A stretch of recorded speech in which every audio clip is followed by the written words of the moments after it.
गपोड़ी बहू।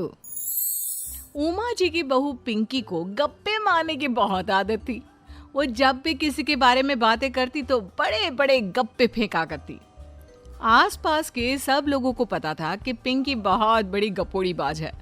लोग उसकी बात पर विश्वास नहीं किया करते थे, लेकिन हाँ, उसकी बातें सुन सुनकर हंसते बहुत थे।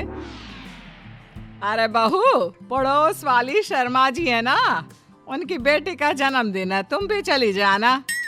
ठीक है मम्मी जी, ये तो बता दो गिफ्ट में लेकर क्या जाना है। अरे लेकर क्या जाना है, 250 का लिफाफा दे देना, बस काफी है। अरे मम्मी जी, अच्छा लगेगा क्या? पड़ोसी हैं हमारे, हमें कुछ बड़ा लेकर जाना चाहिए। अरे बहू, इतना काफी है। जानती हैं आप, मेरे मायके में जब पड़ोस में किसी की बर्थडे होती थी ना, तो मम्मी कुछ ना कुछ गोल्ड का ही देकर भेजती थी। पड़ोसी के बर्थडे में सोना? कैसी बातें करती हो। और नहीं तो क्या, आपकी तरह थोड़ी ना लिफाफा पकड़ा दिया। पिंकी शर्मा जी की बेटी के जन्मदिन में चली जाती है। अरे आज तो बड़ी सुंदर लग रही हो साड़ी में। जी मैं तो लहंगा पहनकर आने वाली थी, मम्मी जी नहीं मानी। अरे बेटा, बर्थडे पार्टी में तो साड़ी चल जाती है, मेरा मतलब कोई शादी थोड़ी ना है। कैसी बात कर रही हैं आप आंटी जी? मेरे मायके में तो छोटे छोटे फंक्शन भी हम लोग लहंगा बनवाते थे बुटीक से, डिजाइन करवा कर। चाहे पड़ोस में किसी का जन्मदिन हो, मेरी मम्मी हमेशा बुटीक से नया लहंगा डिजाइन करवाती थी। मैंने तो ऐसा कहीं नहीं देखा, ये तो तुमने आज बड़े कमाल की बात बताई। अरे जाने दीजिए, कोई बात नहीं। और बताइए, आपकी बेटी नजर नहीं आ रही। अरे भाभी, मैं यहाँ हूँ, ये देखिए मेरा ड्रेस कैसा लग रहा है। ठीक ही है, मतलब बर्थडे के हिसाब से थोड़ा हल्का है ना। अरे भाभी, इतना सुंदर गाउन पहना है मैंने। मैं ना शादी से पहले अपने बर्थडे पर हमेशा जरी वाला लहंगा पहना करती थी। यही मैं तुम्हारी मम्मी को भी बता रही थी। उसके बाद केक काटने का प्रोग्राम शुरू होता है। सब लोग इकट्ठे हो जाते हैं। शर्मा जी की बेटी का केक देखकर पिंकी से रहा नहीं जाता। उसके अंदर का गपोड़ी बाज बाहर निकल कर आ जाता है। अरे इतना छोटा सा केक! अरे बेटा, मेहमानों के हिसाब से ही है, जितने लोग इतना बड़ा केक। आंटी जी, कम से कम 4 या 5 मंजिल वाला केक तो बनाना चाहिए था। आपकी बेटी का बर्थडे रोज रोज थोड़ी ना आता है। मेरे बर्थडे पर हमेशा पापा 4 केक बनवाते थे। सारे केक 4-4 मंजिल के होते थे। वहां पर सारे लोग उमा जी के मोहल्ले के ही थे और वो पिंकी के गप्पे मारने की आदत से अच्छी तरह वाकिफ थे, इसलिए सब लोग उसकी बात सुनकर हंसने लगे, लेकिन किसी ने पिंकी से कुछ नहीं कहा। एक दिन सुबह सुबह पिंकी ने अपनी सास से कहा, मम्मी जी, मेरे मम्मी पापा मुझसे मिलने के लिए यहाँ आ रहे हैं। अरे वाह, ये तो बहुत अच्छी बात है। उनके आने की तैयारी करो, अच्छा अच्छा खाना बनाओ। वैसे कब तक आएंगे? मम्मी जी फ्लाइट से आ रहे हैं, कल शाम को 4 बजे की फ्लाइट है। फ्लाइट? लेकिन बेटा, तेरा मायका तो यहाँ से 2 घंटे की दूरी पर है। तेरे मम्मी पापा फ्लाइट से कब से आने लगे? अरे मम्मी जी, आपको पता नहीं है, मेरे मम्मी पापा ना आधे घंटे की दूरी के लिए भी फ्लाइट का टिकट बुक करवाती है। अरे गप्पे थोड़े कम मारा करो बहू, कोई फ्लाइट से तब आएगा ना जब यहाँ पर एयरपोर्ट होगा। तुम्हारी मम्मी क्या उड़कर आएगी घर में? अरे हाँ मम्मी जी, मैं तो भूल ही गई थी।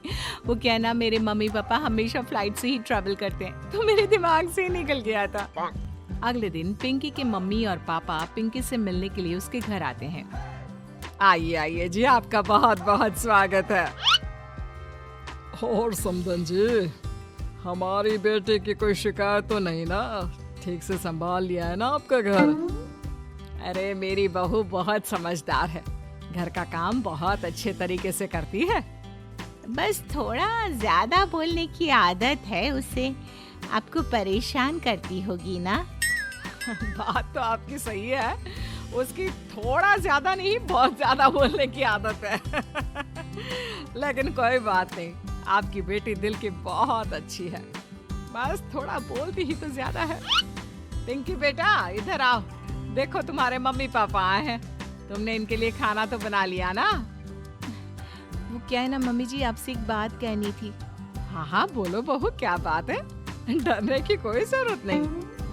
वो मम्मी जी, मैंने सोचा मम्मी पापा आए हैं तो खाना बाहर से मंगवा लेती हूँ। अरे कोई बात नहीं बेटा, वैसे भी तुम किचन में काम करने लग जाती तो अपने मम्मी पापा से बात कब करती। बहुत अच्छा किया। अब तुम अपने मम्मी पापा के साथ बैठकर आराम से बात करो, मैं अंदर जाती हूँ। शाम का वक्त जैसे ही दरवाजे की घंटी बजी, 3-4 लोग हाथों में खाने की बहुत सारे पैकेट लेकर उमा जी के घर पहुँच गए। अरे भाई कौन है आप लोग, लगता है गलत पते पर आ गए। नहीं नहीं माँ जी, हम तो खाने का ऑर्डर डिलीवर करने आए हैं, यहीं से बुकिंग मिली थी। अरे नहीं नहीं, आपको कोई गलत फहमी हुई है। हमारे यहाँ तो 2 ही मेहमान आए हैं। आपके हाथ के पैकेट देखकर लगता है इसमें 50 लोगों का खाना है। माँ जी आपने सही समझा, खाना तो इसमें 50 लोगों का ही है, क्योंकि हमें ऑर्डर यहीं से 50 लोगों का मिला है। अरे लेकिन इतना सारा खाना, कहीं मेरी बहू ने अपनी गप मारने की आदत के चलते ऐसा तो नहीं कर दिया। ये खाना आप रख लीजिए और हमें हमारे पैसे दे दीजिए। अच्छा वैसे कितने का बिल बना है? ज्यादा नहीं, बस 10,000 दे दीजिए। उन लोगों की बात सुनकर उमा जी पिंकी को आवाज देकर वहाँ बुलाती है। जैसे ही पिंकी वहाँ आती है, खुश होते हुए उन लोगों को वहाँ पर खाना रखने के लिए कहती है। अरे इतना सारा खाना क्यों मंगवाया बहू? अरे मम्मी जी, मैंने आपको बताया तो था, मम्मी पापा आए हैं तो मैं खाना बाहर से मंगवा रही हूँ। ये बात सही है बेटा, लेकिन 2 लोगों के लिए 50 लोगों का खाना? अरे मम्मी जी, कुछ कम पड़ जाए तो अच्छा थोड़ी ना लगता है, और मेरे मायके में तो ऐसा ही होता है, एक्स्ट्रा खाना मंगवाते हैं हम लोग। तभी पिंकी के मम्मी और पापा वहाँ पर आते हैं। अरे बेटा, एक्स्ट्रा खाना मंगवाने का मतलब ये थोड़ी ना होता है कि 2 लोगों के खाने के लिए 50 लोगों का खाना मंगवा लो। और बेटा, तुम्हारी गप मारने की आदत के चलते 10,000 का बिल आया है, तुम्हें नहीं लगता ये गलत है? देखो बहू, बढ़ा चढ़ाकर बातें करना अपनी जगह, लेकिन इतनी बड़ी बड़ी फेंकना भी गलत है ना। पहली बात तो इतने सारे पैसे लगे, और दूसरी बात खाना वेस्ट होगा। आप लोग ठीक कहते हैं, मैं आज के बाद अपनी इस आदत को कंट्रोल करने की कोशिश करूंगी और अब से गप थोड़ी कम मारा करूंगी। पिंकी की बात सुनकर सब लोग हंसने लगे। आशा है आपको हमारी कहानी पसंद आई होगी। कृपया इसे लाइक करें, अपने दोस्तों के साथ शेयर करें और हमारे चैनल कहानी कोना को सब्सक्राइब करें। धन्यवाद।